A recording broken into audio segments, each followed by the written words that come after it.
Gabe Vasquez is with us today. He's the marketing director of the Glencroft Center for Modern Aging, and Wendy Johnson, vice president of philanthropy at the Glencroft Foundation.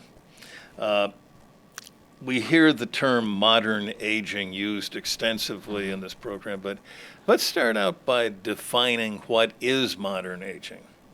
Well, Glencroft used to go by Glencroft Senior Living. And with the sentiments and motivations being purpose-driven and what we have been trying to do, something really needed to change. Because so many people had such a negative perception of what senior living means that all they know or experience in their life, if they have not shopped themselves or visited a thriving senior campus, is some movie trope of a nursing home. Yes. And they think it's shattering and depressing and hopeless in the final chapter. And that's not what we do. We don't do that. That's not what we are doing. We are trying to enrich seniors' lives to have a life, take control of your life and be enthralled, because we believe that fuels longevity. At the same time, we provide support and services that help you have everything at your fingertips that you need or a way to get it. And that's part of what's missing when we age in place at home. Not all of that is easily accessible. So Glencroft provides home, independent living, assisted living, memory care, with the supportive services that you can use. You're not required, but you can use them, right? And that makes your life easier and gives you more time to do what you want to do versus constantly making doctor's appointments and trying to go places and do things. Right. I mean, it's a huge challenge. Just trying as an 85-year-old that may or may not have an impairment or disability, granted, we're going to challenge this independent individual to go get all your groceries by yourself, figure it out. Well, I think that is way more of a challenge for some individuals than other individuals. And at least the foundation's identified this specific need, right? Mm-hmm. Absolutely. You know, there's seniors have nutritional needs that are a little bit higher level than the rest of us. We don't get as much protein. Our access to fresh fruits and vegetables goes down as the costs go up. So we have a food pantry, but it's more than a pantry. It's a farmer's market per se, where they can come every month and select what they want. Not what we want to give them. We don't pre-box it and say, here's your bag because you have a benevolent need. No, it's what do you want to eat? What do you want to add to your palate this month? And we distribute right now about $3,500 worth of food every month. I want to make that $10,000 because fresh fruits, vegetables, protein alternatives are expensive. And a lot of our folks want that at their fingertips at home because in addition to the meals that they get in our fine dining establishments, they all want to snack, to have something that they maybe isn't on the menu. That's important to us. It also gives another opportunity for community because they come in and see each other. They talk while they're getting their stuff. They talk with staff that are helping. It is a market that is free to them. There is no cost, and the foundation raises the funding for that because we think that's an important part of aging in place, is to have access to those kinds of things. And granted, you know, one of the things we carry is toilet paper because at our age, we always want enough toilet paper. Well, we've got to meet the simple needs. Yeah. But the same way that, like I said earlier, this campus builds itself. You know, it's a resident drove community. Like we have the GCA, which is basically the HOA of our residents that come in here and tell our corporate leaders this is how this place should look. You know, but it's that ownership. If you lived at a senior community, don't you want to have the open door policy to go knock on a big man's office and say, you know what, I think you're doing wrong here? And he hears you out, and a lot of the times you see how that impact goes through. Yeah. You know, sometimes we'll even get the GCA to vote on major changes for our residents. But the communication that they say, if they were to tell us the need of, I love your food pantry, I love going to that market, but I really wish you had toilet paper, or I really wish you had something else. You know, it's the difference between, and I don't want to diminish other senior communities, but if I move into Sun City, I am not going to influence anything. Right? Because I'm just a house owner or a condo owner, and I'm paying an HOA fee to have access to what you decide I want, what entertainment I see, what activities I can do. All of those are prescribed as part of the big machine.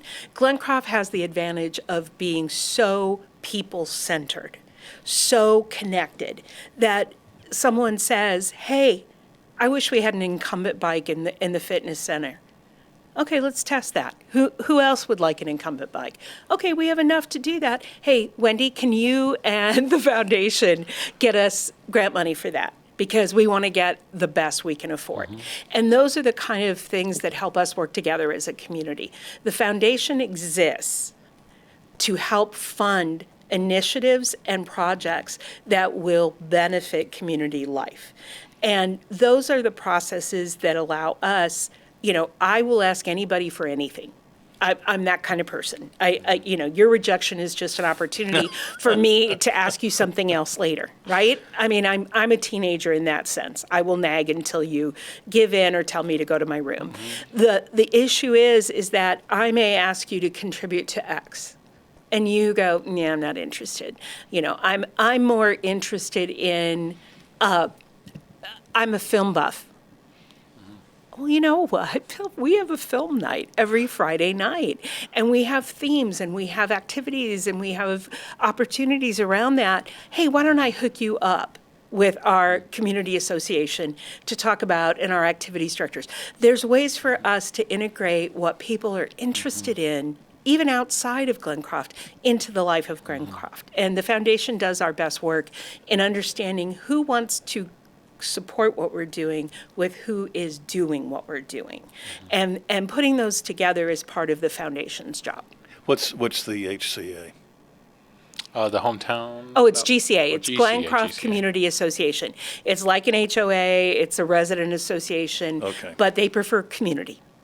Now, we've talked about the food and Right. and other things, food and the toilet paper, but what else are you doing to, as part of modern aging to serve Let's the whole make this person? modern, okay? I want to talk about something that I think blows my mind.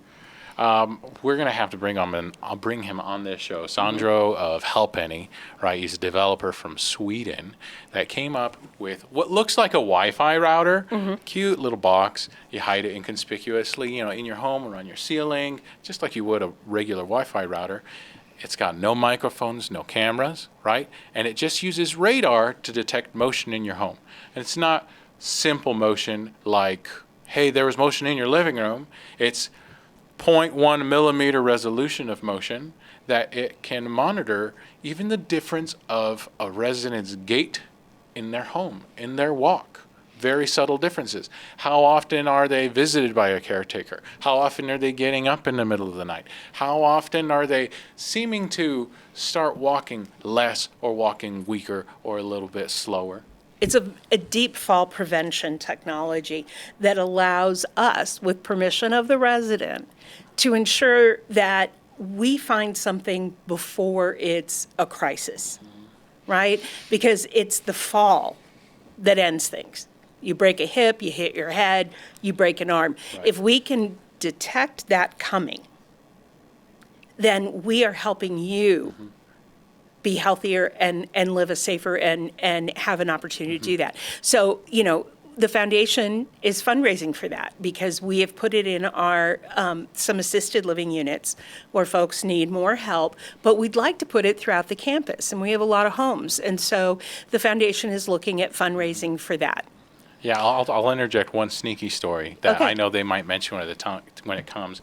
But I had the opportunity to visit some other campuses that integrated their PAL technology that they have, and their assisted living directors, it has just blown their mind because they have stories of where they have so many falls that happen in a month. And for those that don't know, falls are a big deal to seniors, right? It can happen from so many things, that it's so multifaceted, and it's such a big subject, but once you have accumulated enough, right, ailment or impairment or weakness that you're facing, then maybe you are not strong enough to stand on your own. And that's where that fall starts. A lot of things can cause a fall, but if you are no longer strong enough to balance yourself to keep yourself standing, then that is definitely a red flag. And there's a bunch of scary statistics associated with once a fall happens. So that prevention is a huge, huge And deal. that's a big deal to the state of Arizona. They monitor falls in assisted living and memory care because they want to know that we're not allowing people to hurt themselves. And so our responsibility, our stewardship is to work as hard as we can to make sure those things don't happen. Let me ask a couple of things. We had Sure. talked about Help Any and Curano. Tell me about those two things. Curana, wow. So accessibility is a big deal. We talked about the accessibility of produce, toilet paper, a lot of needs on that hierarchy. But what about accessibility to a doctor's office or primary care? How hard is it to be accessible to your primary care physician when you're 90 years old? Tough, potentially.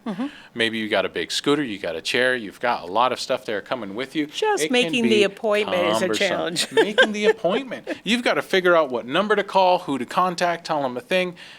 It's a lot to do, and I as an older adult, when I get there, don't want to be worrying about that. Definitely. So Curana is an organization that seeks to open primary care clinics in the heart of senior living communities. As far as possible, because that accessibility to be able to say, I live on that campus and my primary care physician is on my campus. I can see my doctor. They can call me and say, I'll see you tomorrow morning if you are not feeling well. And Those are big, because honestly, something as simple as a cough can become a crisis. And if it's 10 days to a doctor's appointment, that becomes the crisis, not just the cough. And so Curana provides an opportunity for immediate care. And then if it needs to go deeper, they help with that as well. But it's important that immediate response is there for our seniors. How about Help Any? That's the fall prevention radar okay. system that Gabe was describing. right, but one bullet point that's worth mentioning is I think there's still probably listeners that are trying to put together how the radar thing is actually preventing a fall instead of just reporting a fall. Okay? Correct. Because I think they built the technology to report falls, right? If you're in your home alone at night, get up to go to the bathroom, and you trip, you don't want to wait 8 hours for your scheduled medication reminder to come find you, right? So they sought to create something that would do fall detection, only to realize if we can have the permission for this much monitoring, we have enough data to do fall prevention. So those campuses that I saw earlier that were reporting up to 90 falls in a month for their huge campus are now 0. How does that possibly happen? Because those subtleties of maybe I'm a resident who does not have a lot of sensitivity in my lower regions when I am suffering from a UTI. That is completely unbeknownst to me. I've got no clue. Paul, the radar thing, is telling that there's a difference in my sleeping patterns, my comfort, how much I stir, how much I'm getting up and using the restroom, and it'll alert a caretaker saying, hey, I think this person should make an appointment with their primary care physician. So they set up the appointment within a couple of days, and then they check them out. Well, you seem fine. They're not reporting any pain. Well, let's get you tested for a UTI. Test for a UTI. Test positive. Let's get you some prescription. Let's send you home. Never goes to a hospital. Never has to get transported to anything crazy. Never has to deal with all the stresses that come with having to get a procedure done after a UTI has turned septic. It's fatal potentially. But we can see it. Take it to the doctor. You see your primary care physician, maybe Curana, maybe you needed to get your antibiotics, and you are good in a couple of days. What a miracle, honestly. Amen. Gabe Vasquez, Marketing Director for the Glencroft Center for Modern Aging. Wendy Johnson, Vice President of Philanthropy at the Glencroft Foundation. Thank you. A lot of information. A lot to share, and we're not done. So hope to see you again. You will. Thank you.